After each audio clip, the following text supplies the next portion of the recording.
views and opinions expressed on Explorers Secrets of the Truth or that of their guests or contributors are those of the speakers and do not necessarily reflect the views or positions of any entities they represent. All information on Explorers Secrets of the Truth is provided in good faith. However, we make no representation or warranty of any kind, express or implied, regarding the accuracy, adequacy, validity, reliability, availability, or completeness of any information on this talk show or website.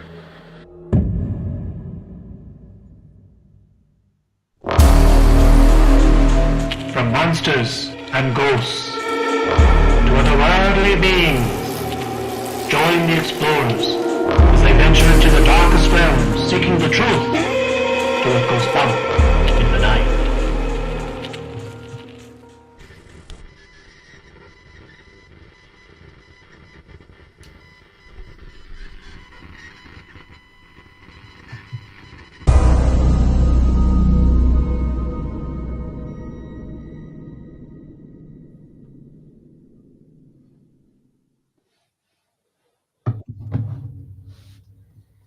Good evening and welcome to Explorers Seekers of the Truth, episode 83. Sit down, relax, shake off the normal world, and journey with us to the other realms of possibility.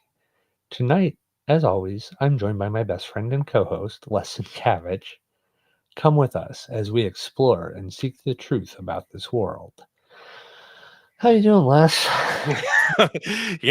I'm doing pretty darn good. You know what I mean? Despite our usual modus operandi, technical issues, I'm doing very, very good. How about you?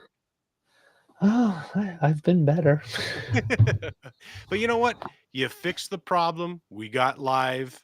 And even though our normal scheduled show, we were trying to go live at 8:30 like we normally do, and when I tried to go live, I was going to go live before Chad was able to tune in because his camera wasn't working for some reason.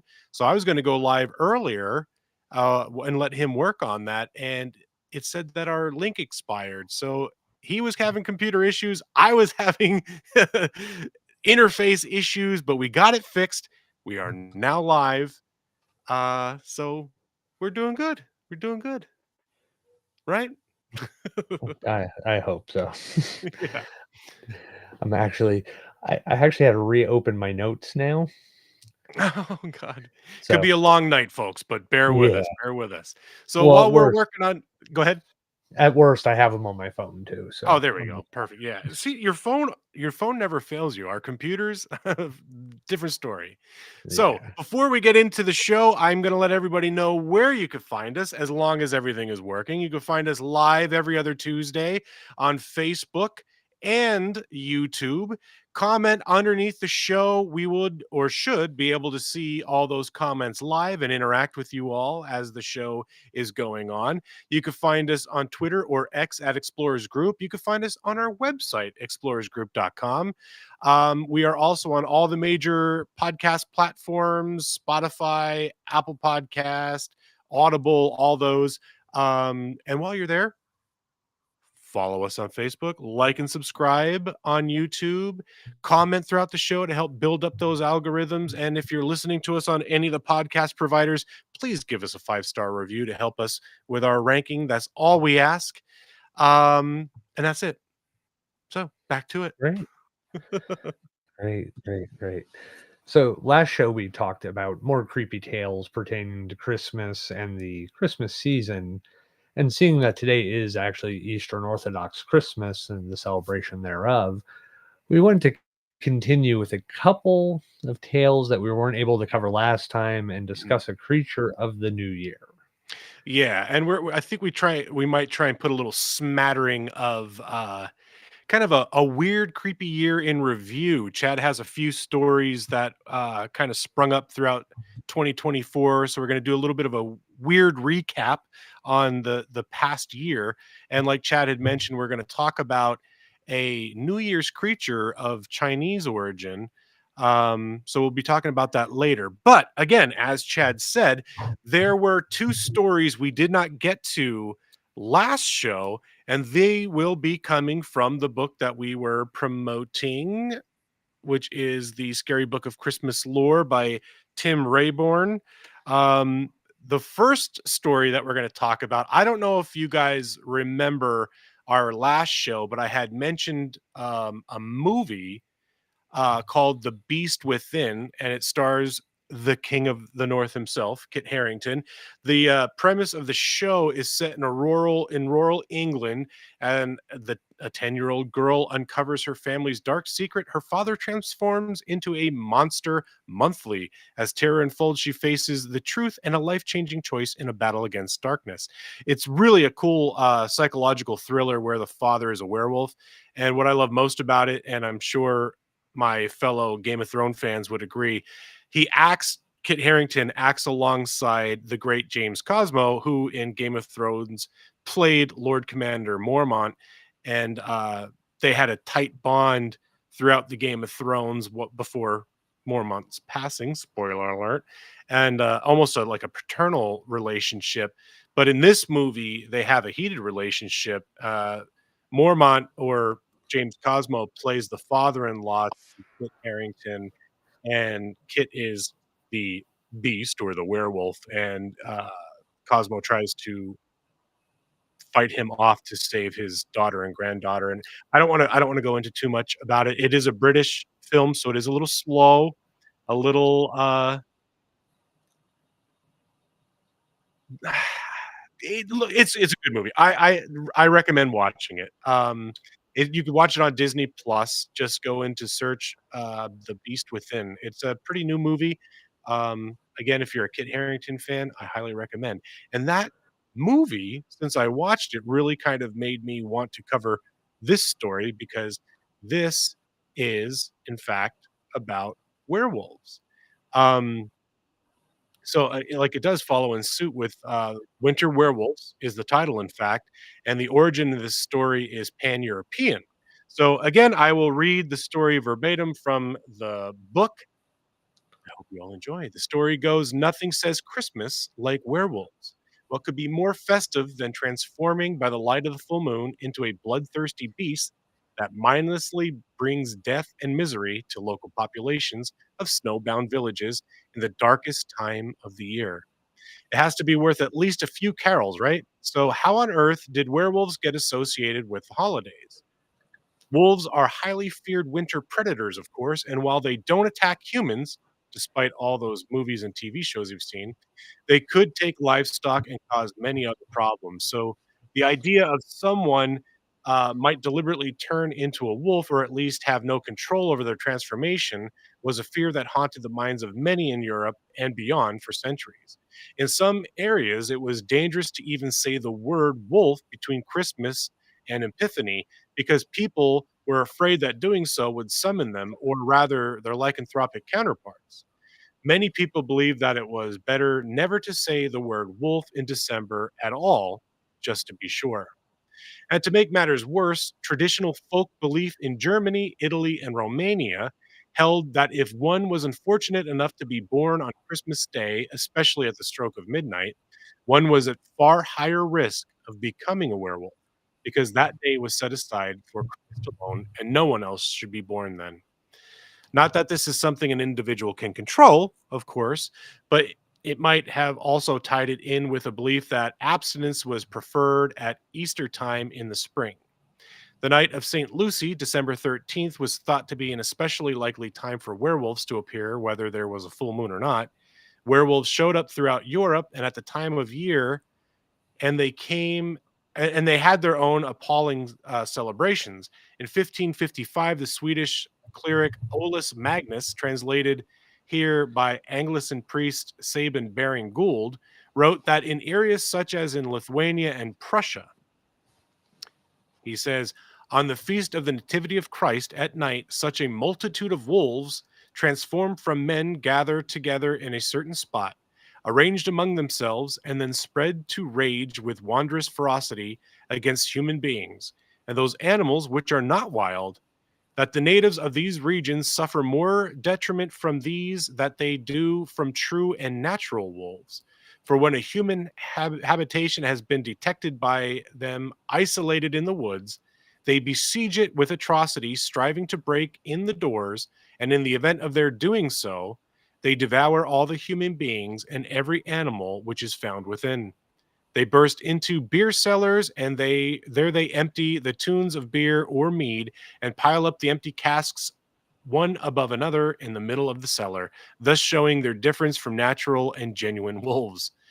So drunk werewolves, that makes a whole situation even worse. So there was also a late medieval Baltic legend about a boy with a lame leg who would summon the devil's followers to a general holiday meeting, which was not optional, by the way. Anyone who refused or was slow to respond would be lashed with an iron whip to get them there. That said, gathering everyone transformed into wolves and then went off to commit mayhem, presumably to ruin the holidays for everyone else. So yeah, Christmas werewolves was once a big deal. Your thoughts? Well, to go back to that movie you were talking about, is there a scene with like an old, like, I want to say like an international scout? It's him and his daughter, Yeah, and Yeah. there's like a ruin, yeah, like an old. Okay, I've seen it actually. yeah. That's- Actually, it was the a great sound- movie.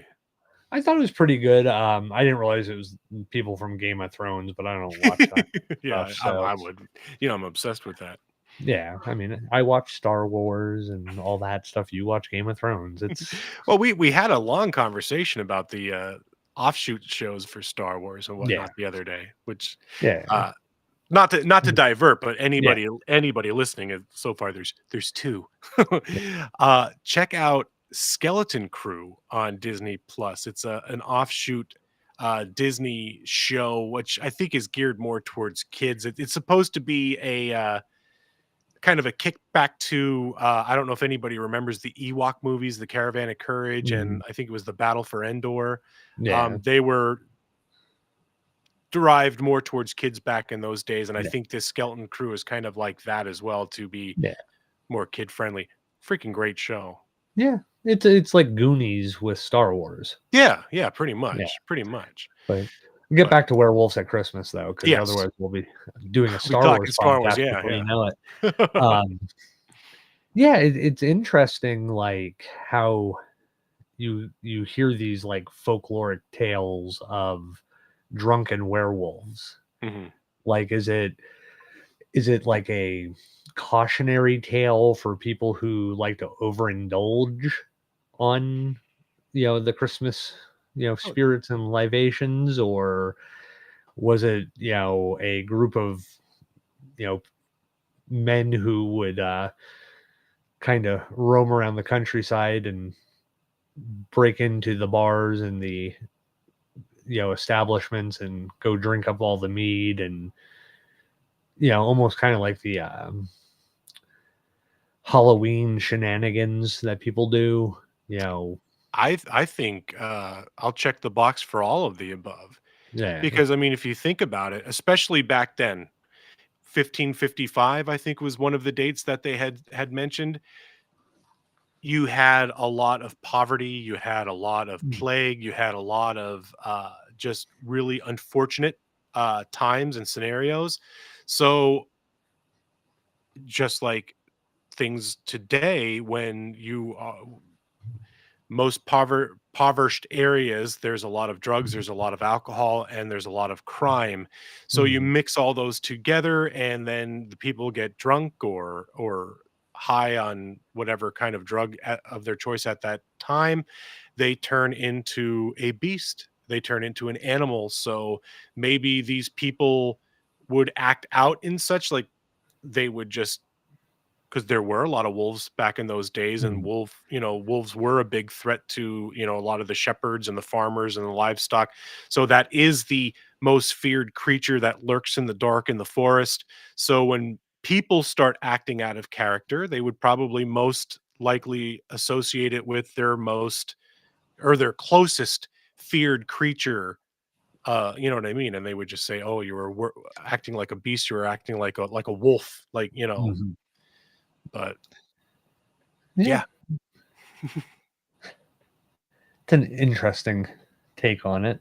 Yeah, I I just thought it was kind of cool because I mean, like you said, I mean, werewolves and Christmas, two things that don't really kind of go together. You know, I thought yeah, it was a neat one to uh to cover. Oh, hey Cindy, happy New Year to you too. Thank you so much for tuning in. yeah. Um, kind of was thinking of something there, and I kind of lost what I was going for.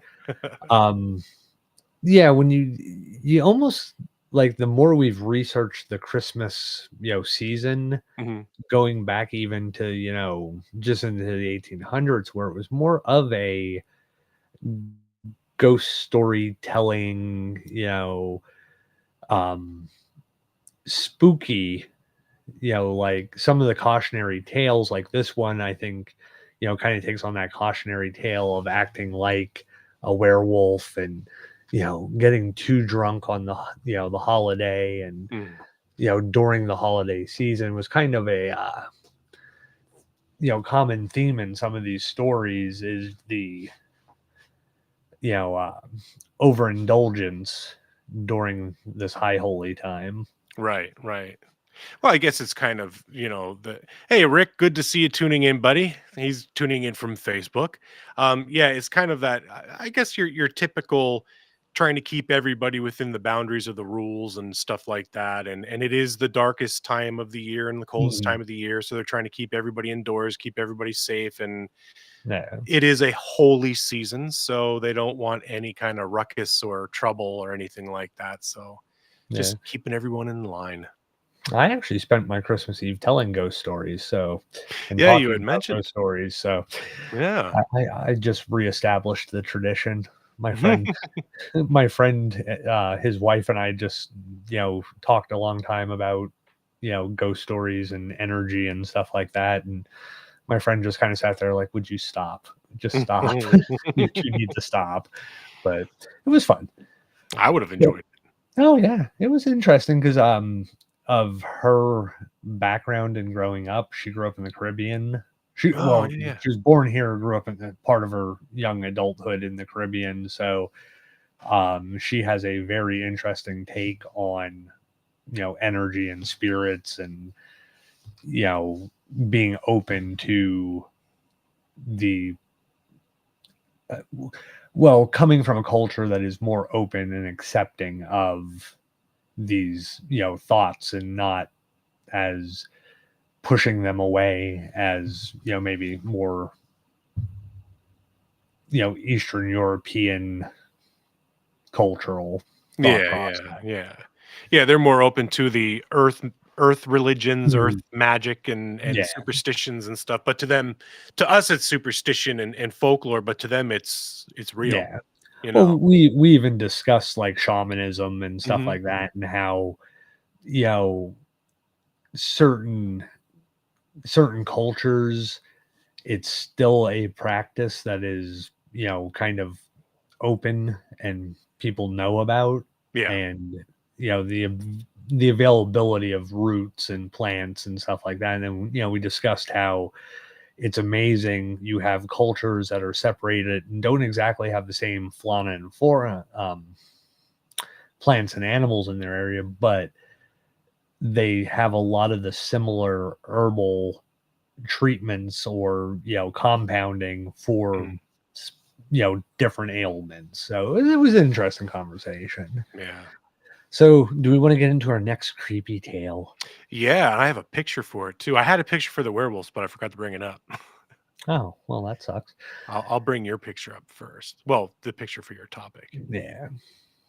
Here we go. So we wanted to wrap up the show with this creepy folkloric practice, and this comes from the lore of Wales and is known as Mary Lwyd.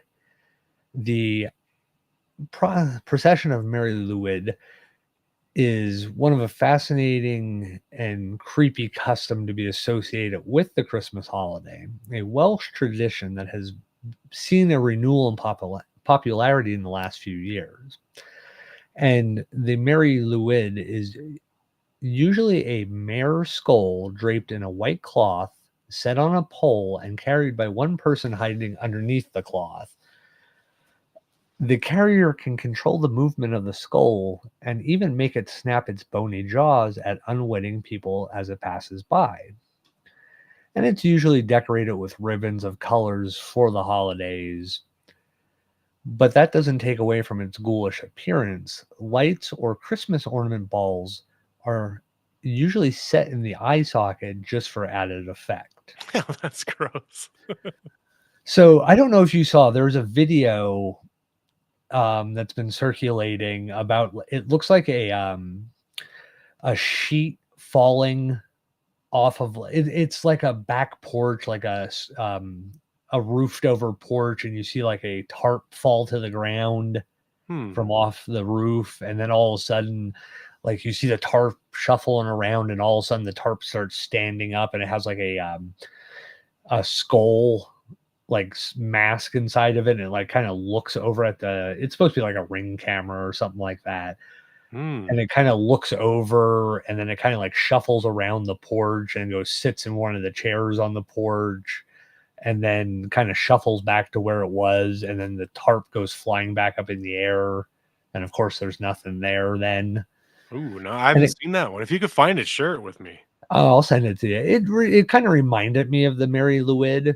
Yeah. Like, it wasn't a horse skull in it, and it wasn't a white like tarp, it was a black tarp, but it kind of had a similar kind of thing, and it's clearly a fake video. People were, passing it off as, oh, what do you think this is, and of course it's got like the heading of, I heard banging outside and then checked the cameras. Oh yeah, classic.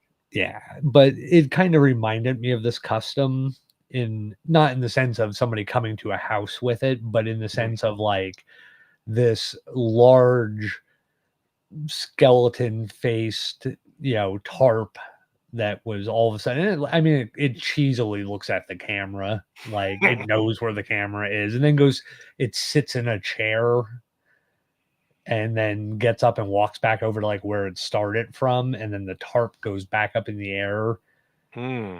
Of course we'll have to share that in the comments under the show. If anybody else has that, throw it into the comments and people could check it out.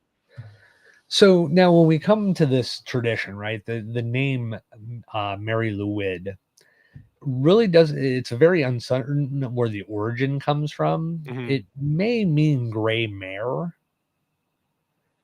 And in Celtic mythology of both Britain and Ireland, there are various light-colored horses that have the ability to cross back and forth from the land of the living and the dead. So that's like one of the kind of could be the reason, the naming behind that being gray, being a light color. Now, another possible translation and tradition is that the gray mare, which will now give the Mary Louid a Christian origin, is in reference to the rather sad story of the pregnant mare that was let out of the manger to make room for Mary and Joseph, so they would find a place to give birth. That's sad. Yeah, well, it's a horse. Like, yeah. There are plenty of horses that are outside that aren't in mangers every night, and I don't think you could be too sad for a horse. Yeah, that's true. I've seen some sad horses, but that's I just don't think it's a very sad practice. So the practice of carrying the Mary Louid was first recorded in the 1800s in a book titled A Tour Through Parts of Northern Wales by J. Evans. Though it might well have existed for a lot longer than that, but the creature might not have pagan origins in any case. Like I said, it may actually be a reference to the gray mare that was left out of the manger. So a lot of scholars believe that the original Mary Louid probably only dates back to about the 16th century. as it has, features in common with other hobby horse traditions that became popular across England at that time. Hmm. It's a odd connection there. Mhm. Yeah, and it's really a tradition which is basically like mumming or oh god, caroling celebration, that takes place during the 12 days of Christmas. Mhm, And you know, where the holder of the Mary Lwyd can takes the skull from house to house in the village, mhm, starting around sunset. And it isn't like it's not just the horse head draped tarp person. mhm. You'll have other, kind of recognizable figures from back in those days, like jesters, punches, Judies, or other, stock characters of Mhm. the region. And they go house to house, just knocking and asking to be let in, singing traditional Welsh folk songs for the holidays. And it's the homeowner's responsibility not to let them in by responding in song. Hmm. And like they get into like a contest, and that's when it really becomes fun, where the Mary Lou Wid and the homeowner might offer up puns back and forth or route poems or rhymes to try to outdo each other. I would lose that battle. Well, I would just go with, some Andrew Dice Clay material from the late Oh, 80s, yeah. early 90s. I think you win every time with Dice. Oh, yeah, yeah, for sure. But and they go house to house knocking and doing all this. And basically, if the owner of the home finally gives in and accepts defeat, they are expected to let the revelers in, offer them some food and some ale for their efforts. Hmm. So, I mean, it's really just a Christmas caroling kind of practice for this region. Yeah, yeah. You know, back in the day, I don't know, I know growing up in town, we would have a couple of the like church groups and stuff like that would go out and Christmas carol and stuff Mm. like that. So, it was always kind of like tradition to give them cocoa or something like that. Here, it's more of an adult custom. Yeah. So it's let them in, give them, a sandwich, some drink, and send them on to the next house. And once they're inside, they'll snap the horse's jaws at a kid, scaring them, delighting them, whatever the creepy little kids are into. Yeah, right. And since it's in one's home, it the alleged thing is it's that it guarantees good fortune in the upcoming year. Well, at least there's an upside to it. Yeah, so it's again, it's one of those like kind of caroling traditions where, hey, we're gonna come through the neighborhood, let us in, we're gonna have a drink, celebrate, going into the new year and Christmas, and then we'll move on. And us moving on kind of takes the bad energy that may be left over from this previous year Mhm. with us. So, and basically they just go house to house doing this over and over again. And of course, you got to think about it. A lot of people probably give up very early and let them in because it is the, hey, let's have some fun. Let's eat a little bit, have a couple, ales, and then probably some of the people probably get fully, inebriated by the time it's all said and done. Some Yeah, of these, as it goes house to house, I'm sure more and more people join the the parade. festivities. Yeah, yeah. Yeah. That would be kinda So, cool to see, though. yeah, I think it would be. And, I think it's one of those things where it is an old tradition that would just be fun to be part of. Mhm. Just go house to house, see your name, especially in Wales and stuff like that, where your neighbors. It's not, as spread out as some of the areas, or, oh, you can't go to that house because they don't celebrate Christmas, Mm. or it's going to be your people, Yeah. that you're gonna go see. And I'm sure they probably plan it out like, hey, Jim always gets the good craft beer for Christmas, so we're going Yeah, to yeah. his house, and we're going to, you know, Callaway's house because he always gets the good meats for Christmas. And, I would plan it out that way Oh, yeah, personally. know I would which be, one to hit first for sure. yeah, I might, do it sandwich, drink. Yeah, So, mix it up. you keep a good flow of things. Yeah. Well, Sorry, oh, no, you're throat's getting good. a little dry. You're good. The Mary Lwyd, just in general, like I said, I mean, there is an upside to the story. You have the next year of fortune and prosperity, so that Mhm. is a good thing. But the creature itself is terrifying. But I thought that one was cool, like a good story to add, just based solely on the look of it. Mhm. I think it. Now, Go ahead. I've heard versions, and of course, this is, whisper down the valley, Yeah. that this creature was a real creature at one time, and it would travel up and down the country lanes and stuff like that on Christmas Eve. And I think it's more or less just a folkloric practice of Mhm. the people of Wales, and it's kind of like scary but not terrifying. It's not like somebody dressed as Krampus showing up at your door. Right. Right. you know Well, I mean, think about all of them. Krampus, Mary Lwyd. This thing looks very much like a Wendigo. You know what I mean, with the skeletal Mhm. face, and they all come from folklore of some group of people. You know what I mean? The Native American. You have the Welsh. You have uh, German with the Krampus and stuff like that. So it's just different folklore for different things. And again, it's all used to kind of a little bit of fear, keep everybody in line, And and if you do what you're told, you'll be rewarded. You know what I mean? yeah. Like with Krampus. If you're good, the Krampus won't come, Saint Nick will, and you'll get presents. You know what I mean?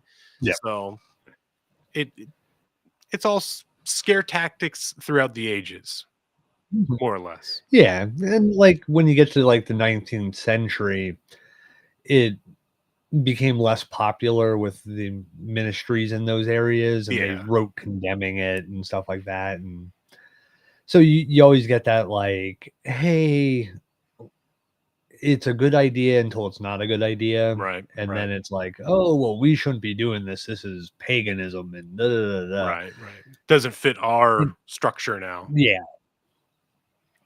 but, so it's interesting that those things always pop up, and then, you know, they get, kinda stamped down by the church, and then, you know, as people realize, like, it's just in fun, it's Mhm. not some idol worship or anything like that, that they have, resurgence and all that. Yeah. We have the Mummers Parade in Philly, Yeah. which is just a, you know, Christmas celebration, really a, seasonal celebration. Yeah. Of obnoxious characters and whatnot. You know what I mean? So it's kind of Mhm. the same Yep. thing, you know? Yeah. And it's funny because, they were saying about you had said about the resurgence of this. Um, this has become started to regain some popularity in this century. Krampus is now again Mm. getting, a resurgence of popularity. I mean, there's groups and pages and everything dedicated solely to Krampus and stuff, not just in the European countries, but even here in America and stuff like that. I mean, I think you had mentioned in the last show that Lehighton, which is a town very close to me, they have a Krampus Day. Jim Thorpe used to have a Krampus Day. Yeah, they're all over the place. So it is kind of Mhm. cool how a lot of those old world folkloric tales are kind of coming back into the limelight alongside with your traditional religious beliefs and stuff. So it's awesome. I like that. But that kind of wraps it up for the Christmas tales. And like I said Mhm. before, these were the two that we wanted to cover on our last show, and we just ran out of time. So we thought we'd bring Yeah. it back. And like Chad had said, because it is today actually is the Orthodox Christmas, so we Yeah. figured, why not? We'll do these last two today. So but we, like I had mentioned, I think I mentioned it before, we wanted to take a look back on 2024 and do kind of a weird year in review, like talk about a few strange stories that took place in 2024. And I'm going to pass the mic over to you, buddy, because you got those stories. Yeah. So, I mean, we discussed the drones and stuff like that, which is Yep. the last half of the year. We got But I another kind of Charles Worth theory on that one, which was perfect. Yeah. So I kind of wanted to look for some stuff that was a little different, a little bit out there, and yet coming from science. Hmm. So I went on search Science Focus, right? And they did a little year-end review. So one of the stories I found that was good was a strange UFO is hurtling through space. It Hmm. is something between the size of a planet and a star that was spotted zooming through space at 1.6 million kilometers per hour, or 1 million miles per hour this year. And it was traveling so fast that it could actually escape the Milky Way entirely. Scientists have named it CY's J1249, and they're still trying to figure out exactly what it is. Holy Some crap. say it's a red dwarf. Some say it's a brown dwarf. Some say it might be just large celestial body that somehow has this weird pattern that it's flying through. And of course, if you're into the old Art Bell Nibiru conspiracy, 10th planet that only comes through our solar system at a certain point every so many thousands of years, this Could be it. might have been what people were originally referencing as this 10th planet. Which is very interesting. Like what would cause this thing to have an orbit? Like normally planetary bodies would orbit a sun or a star. So how is this thing just kind of like loosely floating throughout our galaxy, but yet still holding a pattern? Well, it's probably spinning off of something that propels it once it gets close. Its pattern is a further out than something, but it's still there's nothing there to slow it down. Yeah. And as it makes its way through, then it reconnects with whatever it has a gravitational pull to, and that's whipping it back around Yeah. and pulling it through. I'm not very versed on astrophysics or astro anything. Same. Well, if you think Yeah. about it, there was that one series of photographs where it was showing like different star sizes. And Mhm. there's one, I can't remember the name of the star, but it made our sun look like a grain of sand. Yeah. So, I mean, if you have stars of that magnitude out there, I mean, really anything could just be being whipped around in an orbit of a monster like that. And this could Mhm. be, to your point, one of them. And the pull of that star may still be that strong that it's keeping it in some sort of an orbital path and not Yeah. affecting us. Because Yeah. I mean, even things like the Halley's Comet, like is that comet in orbit with our sun? Because wouldn't that just propel itself indefinitely into the depths of space? Because from what I understand, if you threw a baseball in outer space, it'll continue to travel at that rate of speed indefinitely until it hits something. Mhm. So if you have this comet that's floating around, it has to have some sort of an orbit in order for it to keep coming back every 100 years or whatever it is. Yeah.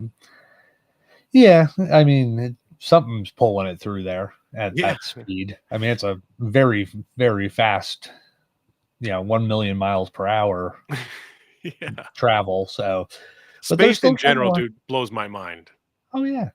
Well, they're still trying to figure out exactly, what it is. I mean, it's a UFO in the sense of it's an unidentified flying object. Yeah. It's not necessarily alien. It's just something we haven't figured out quite yet. And I'm sure there's a lot of things in space that we catch glimpses of, and until they get to a certain point, we really don't have enough data on them to say, oh, it's really one of these, and it's a normal phenomenon for this region, or Right. you know. Still weird though. But- I'm oh gonna yeah. put my money on Mothership. I think some people did early on when it was brought forward as if being found. Of course, of course. Like I said, I mean, it could be Nibiru, it could be the 10th planet, You never you know. know, You never know. or it could be what the people assumed was a 10th planet in our system, way back when. Yeah. So Planet X. yeah. So now another one is the new Loki dinosaur. Mm. Researchers named a newly found elephant-sized dinosaur with curved blade-like horns Lokiceratops ringiformis. After Loki, the knife-wielding Norse god, the dinosaur probably used these defensively against Tyrannosaurus species, given it was a vegetarian. So, new dinosaur this year. That's awesome. Yeah. And it was, I mean, like they said, it was about the size of an elephant, so it's not Not small, tiny. but it's, No. yeah. And, it's pretty interesting to see, this far. I mean, not that we have a great grasp on dinosaurs yet, but, these things are popping up and they're still finding new ones Hmm. and giving them cool names like the new Loki dinosaur. Yeah. Well, I mean, there again uh is another head scratcher because for something to become fossilized, you really have to be at the right place at the right time. Like there was a Mhm. picture online of a mountain lion carcass that was in a shallow pond. I want to say it was somewhere in Montana, but you could see the sediment already settling on top of it. You could see that it was a mountain lion, but it Mm. was covered in a light layer of sediment.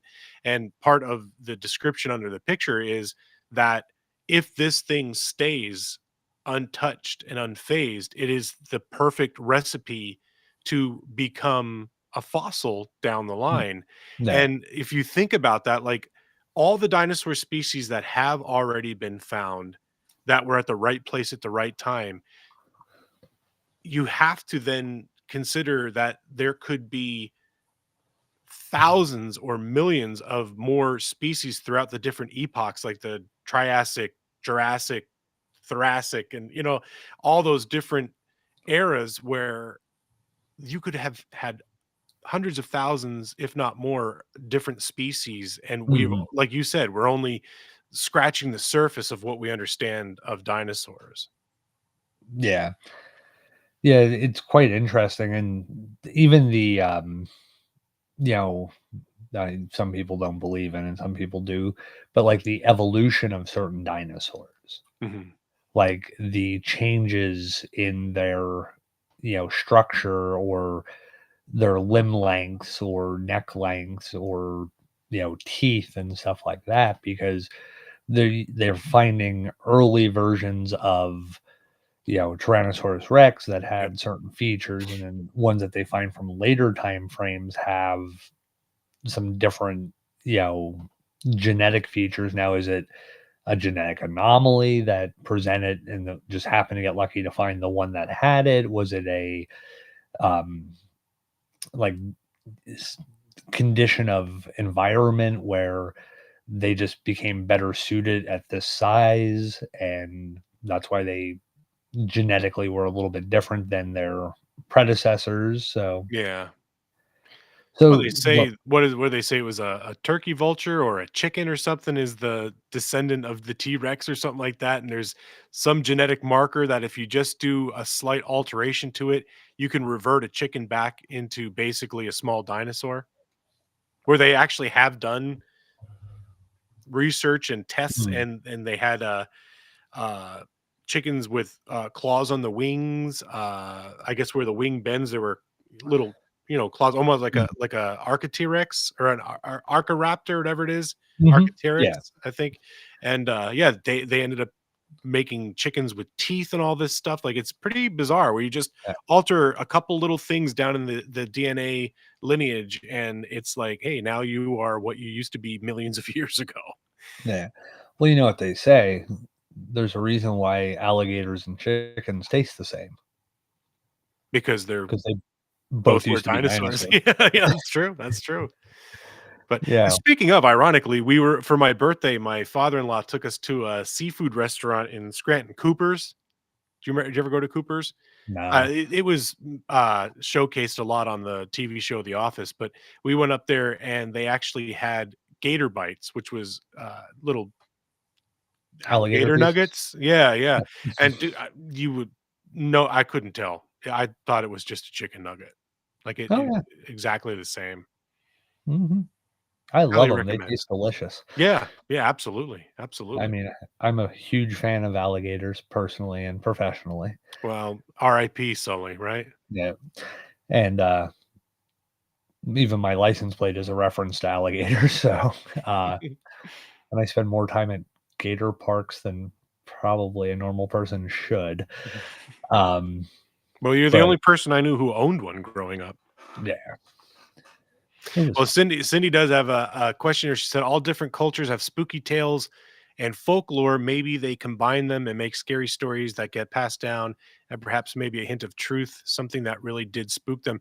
Yeah, I agree. I think a lot of these things, I think, is a little bit of, like we said before, the fear factor that they're just trying to keep everybody in line and keep people safe and keep people abiding to the rules. But to your point, I think that they do use things that are known and are feared, like we were talking about with the werewolves, where, all right, well, we're going to use something that we already know terrifies people, that already has attacked and killed people. So we're just going to take that and kind of give it some steroids and blow it up to something even larger and scarier, that, oh my gosh, this is now humanized and human-esque, where that's it's this monster that's bipedal, and a man could turn in, if you go out in the woods at night, into a wolf or a lycanthrope or whatever you want to call it, werewolf. So yeah, I think you're right. I think there is a little bit of truth with a little bit of fear factor, and yeah, yeah, Mhm. I think it's all kind of interwoven there.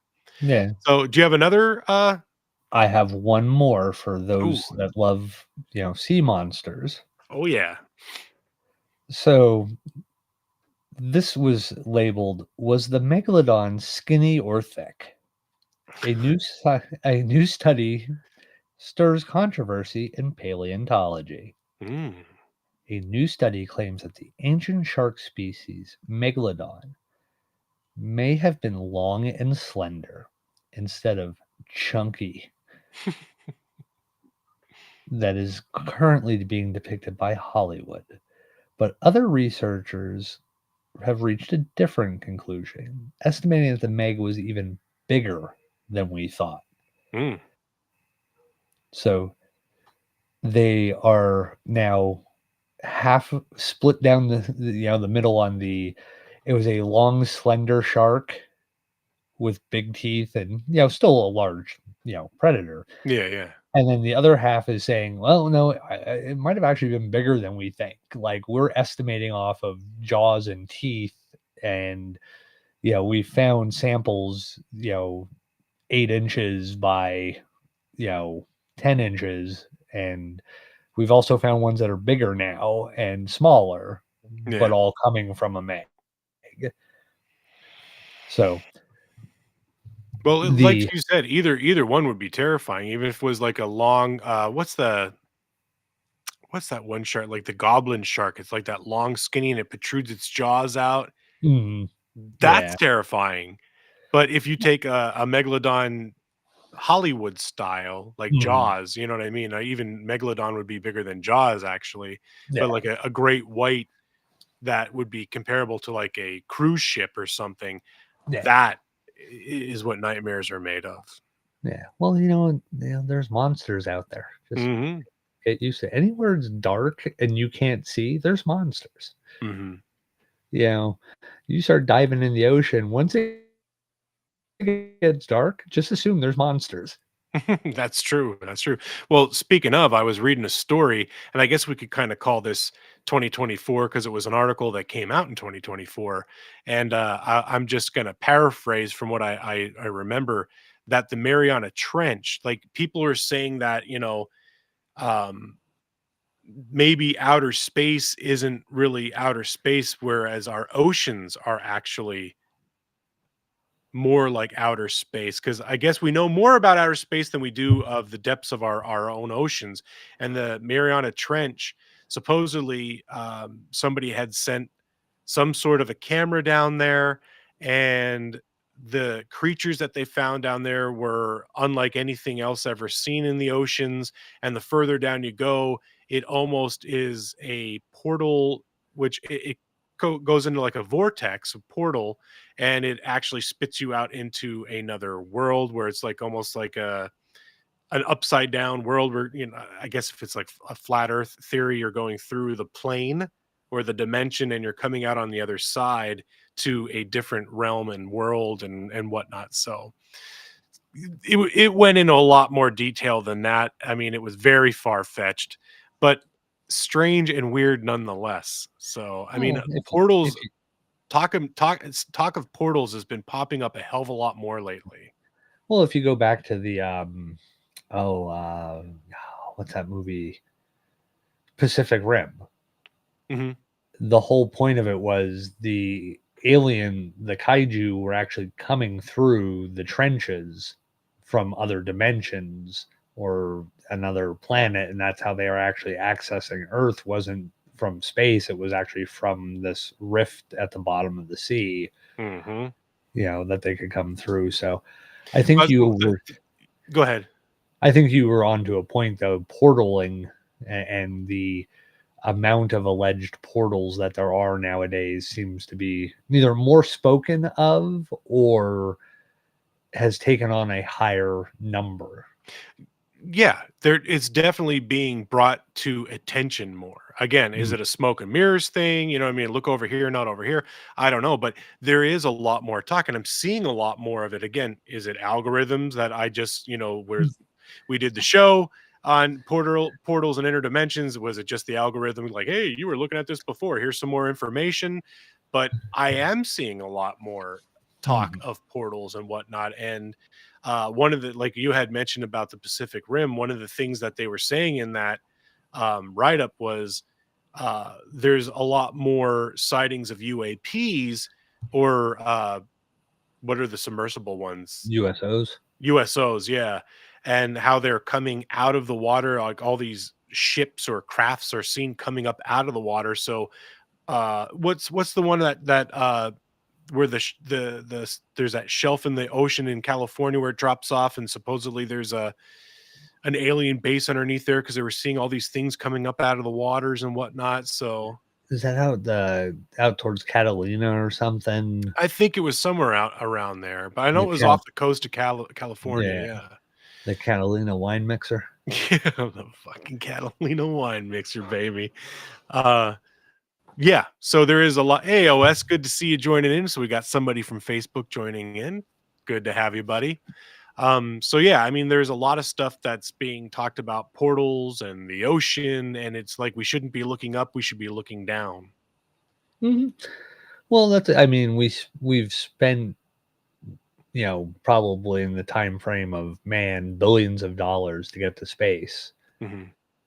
Yet there's parts of the ocean that we've never even seen, Yeah. or the hey, it's a lot easier to get money for trying to build some kind of space, you know some kind of space need Hmm. for some kind of travel, some life support system, blah blah blah, craft, compared to try to get a grant to make a craft just to go underwater, Right. you know safely without implosion. Yeah. So, there just seems to be it's a lot easier to get that money to go to space or something that will go to the, NASA or space programs compared to, hey, there's a lot of Earth that, a planet that's what, 75% water, mostly ocean. We don't know what's at the bottom of our oceans. Right. We don't know what, because like you said, like when they go down there, they're finding fish or variations of fish that no one's ever even thought of. Like, Yeah. Doesn't make any sense. Yeah. yeah, like why is this fish, like this? And then it's like, oh, well, the pressure and the this and the lack of sunlight, and that's why they're like this. And we're all like, well, couldn't you have guesstimated that something like that existed? Yeah. And if you couldn't guesstimate that, how can you tell me that we know everything? Right. Like Right. we should be researching space because there's no way there's anything on Earth we don't know. Well, we just found fish that we didn't even guesstimate could exist. Mm-hmm. Mm-hmm. And they're still finding mammal species, I mean, large and small that we never thought existed too. So Mhm. you can never say never. I mean, look at that there's that hole in China where there's a whole Vietnam. subterranean yeah, in Vietnam, yeah, where there's a Yeah. whole subterranean ecosystem. Ecosystem. Yeah. Yeah. Yeah, with all different kinds of creatures that they never knew existed Mm. that don't exist in just what was it, like 100 or 200 feet drop? You know what I mean? Yeah. Well, yeah. I mean, and you got variations because of environment, you Mhm. know, that these animals take on certain features just to survive in those environments. And, we just assume a bat is a bat is a bat. Yeah. And, well, like, no, these bats actually live underground and therefore they have, these type of features or their bone structures are different. Right, right. Oh, it makes you kind of scratch your head. But yeah, so those were our 2024 weird recap stories. So now that we talked about the past year, we're going to go into the new year, and we want to talk about a creature that many of you may or may not have ever heard of, and it's called the Nian, and it's basically known as the Beast of Chinese New Year. So there's many stories and legends surrounding the history of Chinese New Year that's worth mentioning. And the first and most well known is the legend of the Nian, Nian. So I think I'm pronouncing it correctly. There's two versions that I had found of the legend of the Nian. Both include a scary beast with characteristics of a lion, ox, and unicorn that had a dragon like appearance. So, as the story goes, there was a monster in ancient times with a body of a bull, head of a lion, and the horn of a unicorn. With a ferocious animal, it was a ferocious animal that lived in the mountains and hunted for a living. Towards the end of winter, when there was nothing to eat, the Neon would visit the villages and attack and eat whatever it could, causing the villagers to live in terror. One night at the end of winter, when Nian was spotted coming down the mountain, some villagers started fires, put up boards painted with scarlet, and stayed up all night long making various loud noises. The monster came down, saw and heard the ruckus, freaked out, and ran into the mountains, never to return again. The next morning, everyone congratulated each other and had a big celebration. The following year, all the villagers came together and agreed that when it was time for the Neon's annual visit towards the end of winter, they would start a fire in front of every door, hang a scarlet painted board in front of every house, and not go to sleep, but rather make noise by the furious beating of drums, gongs, and cymbals, along with the heavy use of firecrackers. Another story, the second version of this legend of Nian, the monster lived at the bottom of the sea most of the year instead of in the mountain. And he would go ashore on the last day of the Chinese lunar calendar to attack and eat both villagers and livestock. And in this version, the villagers made a large replica of the monster out of bamboo, colorful paper, and cloth, scarlet, red, and orange. They used this replica along with furious beating of drums, gongs, cymbals, and heavy use of firecrackers, as mentioned before, to scare away the Neon. So over time, all the villagers realized that the ferocious monster Neon was afraid of three things: the color scarlet, fire, and noise. So the next year they repeated the ritual, and it has been passed down generation to generation until today, and thus the custom of Gu Noan was established based on the legends of Nian. Interesting. Yeah. So There's also another version of the story do tell. that basically is similar to both description and story. And in this one, the changes are the difference is really that there's an old man with silver hair who comes to one of the villages and promises to drive away the cruel beast. However, all the villages were too scared to believe him and fled before nightfall. When Nian broke into the village as a result and just ready to butcher its prey and devour it, suddenly the sound of firecrackers arose with bright flares. Nian trembled and dared not step forward. The old man stepped forward dressed in red and sent the beast into a frenzy. It was terrified and rushed away. The second day after the villagers returned and found their houses and livestock safe and sound, they realized the old man was a celestial being who had come to help them. He also told them the 3 secret weapons to drive away Nian. It's items in red in color, bright lights, and firecrackers. Mm-hmm. And from then on the last day of the year, people put out red couplets, hang up red lanterns, and set off firecrackers to keep the lights on and stay up late to keep safe from Nian. As time passed, the custom spread to almost every corner of China and thus developed into one of the most important festive times of the Chinese people, the Lunar New Year. There you have it. There you have it.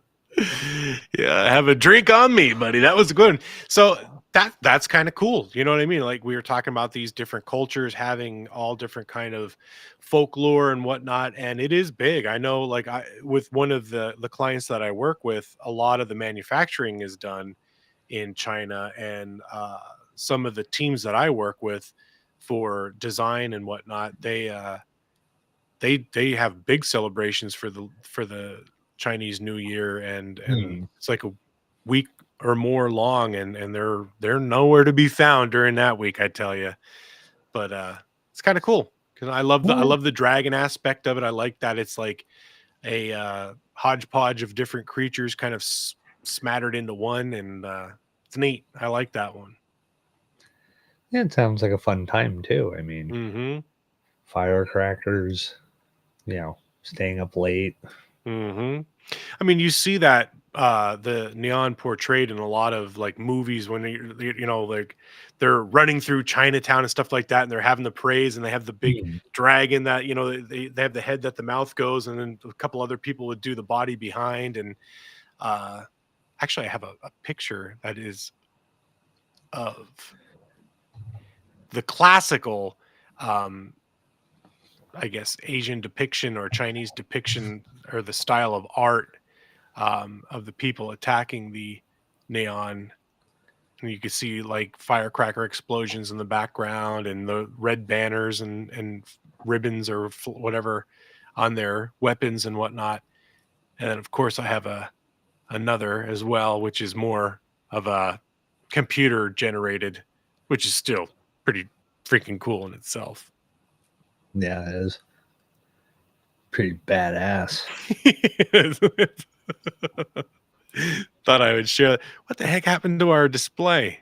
Oh, finally, the way the show should be all the time. Right. I should. What the heck is going on? You. Oh, now there we go. There you go. No, there you go go. back the way it was, the way it should be.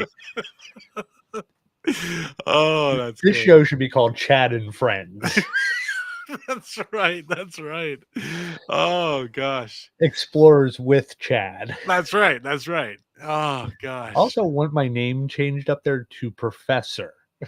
Hey, you could put in whatever name you want. That comes off of, I think, your Facebook title. Well, I'm gonna change that now soon too. There you go. There you go. Well, that you can figure out the form of the show where I'm on top and you're in a little box at the bottom. Sometimes not even there. Oh wait, how do I flip flop it? I don't know, but don't we see think I more of can. your studio when you do that. Yeah, there's too much garbage going on back. There we go. Oh, you see all my geese on the side, Uh-huh. my 10,000 geese that I need to fold and put up. There we But go. It's yeah, Chad and that's what Friends. And look at my name, like, covers my whole face. the way it should be. Yeah, that's right. There's us and Josh Gates. Oh, yeah. I have that picture hanging in my bathroom. Yeah, that's not creepy at all, man. Well, I don't have any more wall space. You see my studio. Hopefully Josh Gates never hears that. Like, Yeah, oh, no, right. Like, he has your okay, picture in the remember bathroom. these guys next time I have a live show. Keep them Yeah. out. That was a great show, though. Yeah, it was interesting. He was fun to talk to too. Oh yeah. For I don't know what birthday that was of mine, but my wife got us tickets to one of Josh Gates's live shows, and we actually did the meet and greet, and it was awesome. It was Oh awesome. yeah. Yeah, if we don't make any money from it, but if you ever do, if he's ever in your area or he's ever at a conference that you're going to, check him out. He's actually interesting. Oh yeah, super Um, cool too. Yeah, like very down to earth um kind of got a really cool start in the whole, like, the TV thing is one thing, but like he was a archaeology student whose dad was a diver and he specialized in underwater archaeology. So because he was already dive certified, and some of his stories about that stuff's really interesting.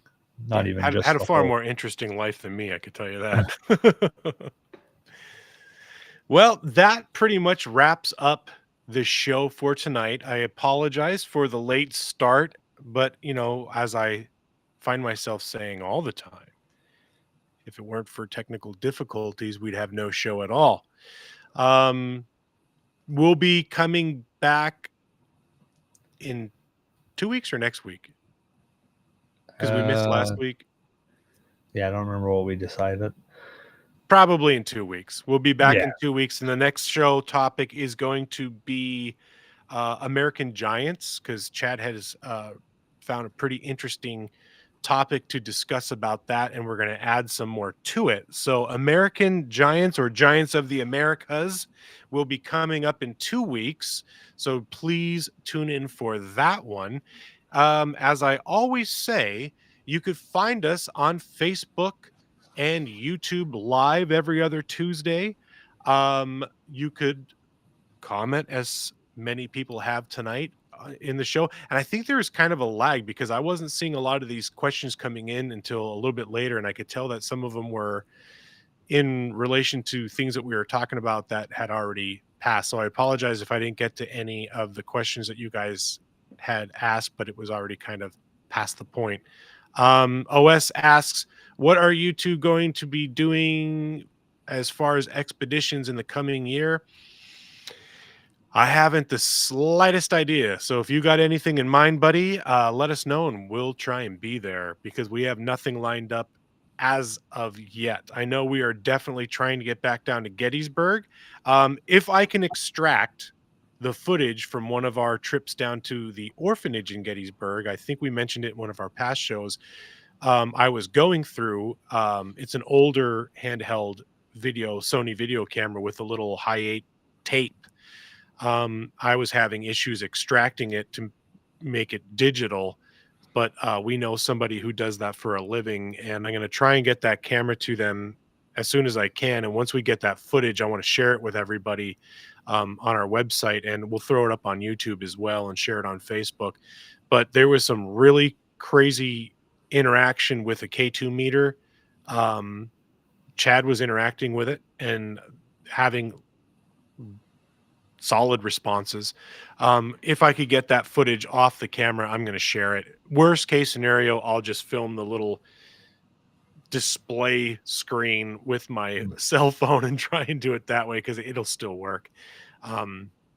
But anyways, I am completely digressing there. We don't have much scheduled, so when we do, if we do, we will let everybody know, and we will try and put something together, maybe a little webisode of some sort of our excuse me, of our adventures. But otherwise, there is nothing really in the books other than the show. That's about all I got. Oh, I guess I was saying before, you could find us on Facebook and YouTube. Like and subscribe on YouTube. Follow us on Facebook. You can find us on X or Twitter at Explorers Group. Our website, explorersgroup.com. You could listen to us on the go with any of the major podcast providers. Spotify, Apple Podcast, Audible. We're on all of them. All that we ask is when you are there, please give us a 5-star review so we can help boost our visibility on those outlets. We don't ask for a dime from anyone or anything. We fund this all ourselves. We hope you all enjoy it. All that we ask is share our show, like and subscribe, follow, and give us a good review. That's all we could ask. And hopefully we could continue to do this for everybody. I really enjoy it, but I know you do too, Chad, but we hope all you guys do as well. So again, that's all we have for tonight. Chad, thank you so much for joining me tonight as always, and we will see everybody in 2 weeks. Yep. See everybody later. Have a good 2 weeks until we see you again. Oh, yes, and Happy New Year to everybody, too. We hope you all had a great holiday. All right, that's it. Okay. Bye-bye. Bye.